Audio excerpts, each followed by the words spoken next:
தஞ்சை புன்னைநல்லூர் மாரியம்மன் கோயிலில் காந்தத்தை பயன்படுத்தி கோயில் உண்டியலில் இருந்து பணத்தை திருடிய இளைஞரை போலீசார் கைது செய்திருக்கிறார்கள். அண்மை தகவலாக பார்த்துக் கொண்டிருக்கிறோம். சம்பவத்தை பார்த்த கோயில் ஊழியர்கள் இளைஞரை பிடிக்க முயன்றபோது அவர் தப்பி ஓடியிருக்கிறார். புகாரின் பேரில் ஐயப்பன் என்பவர் தற்போது கைது செய்யப்பட்டிருக்கிறார்.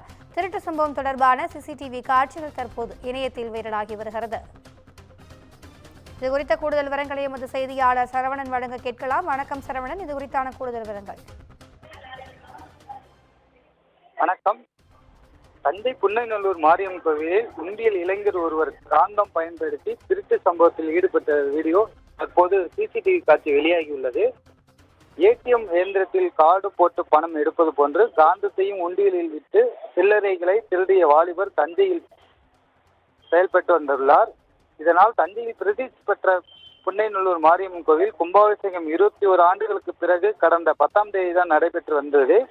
அதனைத் தொடர்ந்து 48 நாள் மண்டல அபிஷேகம் நடைபெற்று வருகிறது. இக்கோவிலுக்குள் வரும் பக்தர்கள் பணம், நகைகள் உள்ளிட்டவை காணிக்கையாக உண்டியலில் செலுத்தி வருகின்றன. இந்த நிலையில் நேற்று இரவு 9 மணி அளவில் கோயிலுக்கு வந்த இளைஞர் ஒருவர் உண்டியலில் அருகே நின்று கொண்டு காந்தத்தை உண்டியலுக்குள் விட்டு திருட்டு சம்பவத்தில் ஈடுபட்டு முயன்றுள்ளார். அதனை பார்த்த கோவில் ஊழியர்கள் வாலிபரை பிடிக்க சென்றபோது அவர் தப்பிவிட்டனர்.